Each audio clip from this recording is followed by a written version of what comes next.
The following preview has been rated Bad Weird by Nicho. And just bad by me, Chris. By the Good, the Bad, and the Weird podcast. Please check out the full episode when it comes out on Sunday. This spring, the Marvel multiverse returns to its origins in the multiverse. From the people who made such classics as American Graffiti, that one space movie that most people only want to remember the first 3 movies from, a duck facing a midlife crisis crashes into Earth in Howard the Duck. God, this movie was terrible. I'm Nicho. And I'm Chris.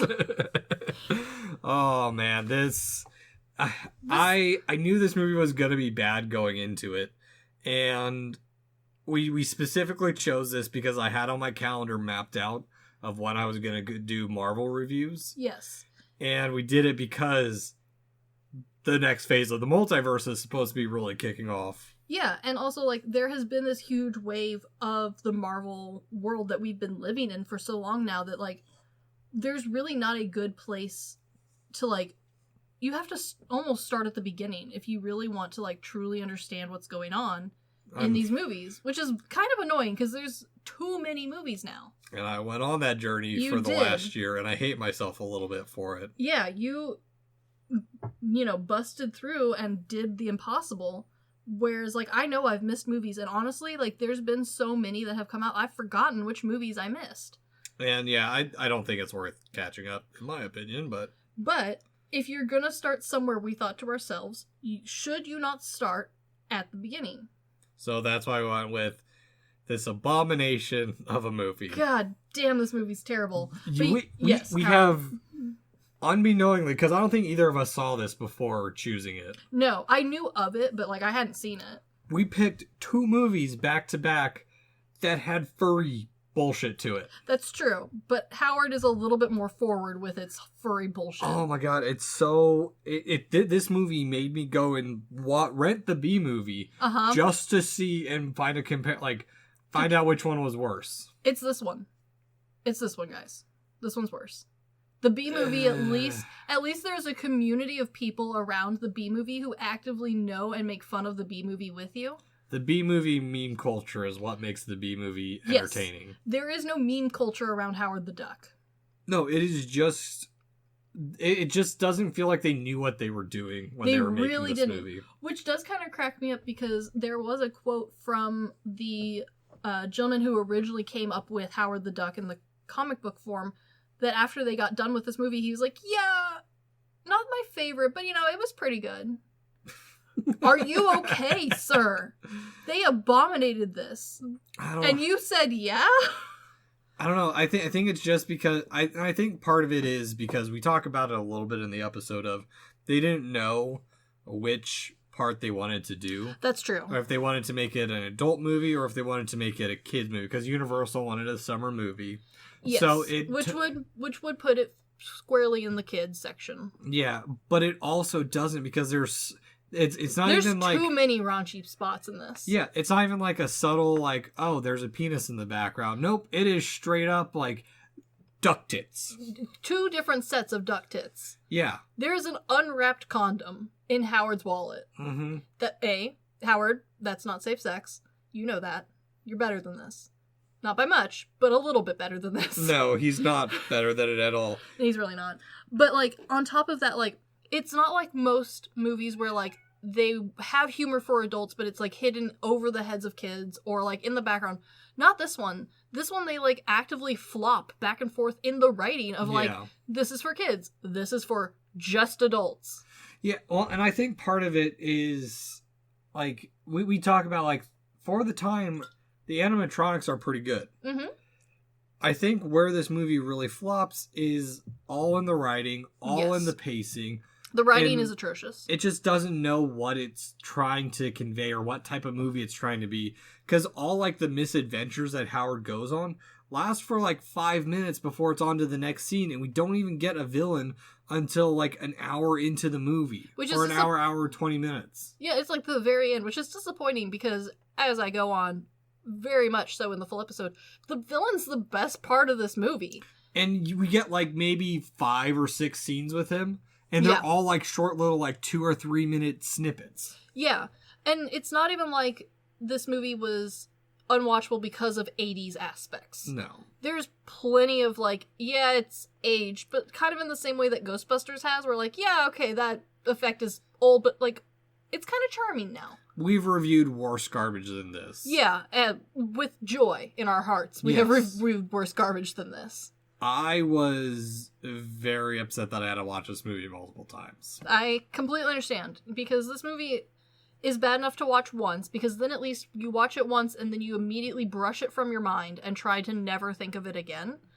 Not in the way that, like, wow, I hated it so much, it hurt me, I'm gonna have nightmares about how bad this was. But more in the, wow, that was so bad, but also incredibly mediocre. Yeah, no, then, like, I wouldn't call it's mediocre, but it's also memorable, unfortunately. There are parts of it that are memorable, and I would argue that the parts that are memorable are the parts that have made itself a cult classic. Because that is the weird part to me, is this movie bombed across the board, right? And even then, like, most people who go back and rewatch it, who like cult classic movies, go back and watch this, and even they are like, yeah, I don't really care for Howard the Duck. But it has a cult following. Mm-hmm. I wonder, though, have they watched it recently? I doubt it. Because, like, yes, I agree. There are parts of this movie that do have a lot of potential, that either look cool, there's some, like, good witty dialogue occasionally, not much, but some. There's some parts that stand out really well, and yeah, Howard's animatronics and the acting behind him, minus the small child playing him at the beginning, once we get past him, like, that's all good. And, like, if that was the only part I'm remembering, I could understand in the same way that, like, you know, fondly remembering other weird 80s films, I could pool it in that same group. Yeah. But then when you actually watch it, it doesn't work. No, like I said, it's just a series of misadventures that don't add up to... I think a lot of it is the pacing and the writing. Mm-hmm. Because there are, like, if we had spent more time on him trying to find a job, could have been funny. Yeah. If we had spent more time with him being called a pet in random places. If we made this like a romantic comedy drama movie, I think it would have been better. If it had followed the plot of, like, a Hallmark film? Yeah. That would have been hilarious. Yeah. No, like... he, like, moves out into the country and, like, eventually Beverly is like, I need to return to my roots, and he happens to be in her small hometown working for her dad. No, I was just thinking more something along the lines of, like, a generic, like... Oh, yeah. City rom-com movie. Honestly, the pacing would have been better. Yeah. The timeline would have been better. This whole movie appears to happen in, like, the course of a few days. Mm-hmm. Despite the pacing of it feeling like it should have taken a month or two. Like, it should have, but it didn't. They didn't bother to write that. Yeah. If he had just accepted his fate. That would have been funnier. Yeah. It's like, okay, well, this is my life. And he, like, rents a shitty apartment that looks just like his shitty apartment from Duck World. Yes. But with all human stuff now. That would be hilarious. Exactly. But no, we didn't get that. Unfortunately. Maybe in the future, because Howard the Duck was set up to do a sequel, and they never made one, because it did so badly. However, because of the cult classic fondness in its heart, and the fact that while this movie was garbage, it did spark an interest in the actual comic of Howard, which is good and funny. Because of that, you know, he is in Guardians of the Galaxy in the background twice. Yeah. And so, like, I do feel like Marvel, being the money-grabbing, multi-giant billion movie-making device that it is eventually going to run out of, like, sequels to its existing characters. Oh, no. I will straight up tell you, every single movie that has an existing character past Phase 3 is to write off any of the mainline Avengers to put place for a new person who's going to be one of the next Avengers. I am down for a new version of Howard the Duck, where it is set in Guardians of the Galaxy styling. Like he is in Guardians of the Galaxy. Like that Howard, that seems like a cool Howard. I want to follow the misadventures of that Howard. Yeah. This Howard feels like maybe he needs help doing his taxes. Probably does. But yeah, it's just a disaster of a movie, and not like The Room, which is enjoyable, which SP Film Viewers recently have an episode on that. That's why it's in my head. I mean, honestly, like we talk all the time about how we both like bad movies, This movie is not bad in the, like, fun and exciting way, though, unfortunately. No, unfortunately, but... Oh, well.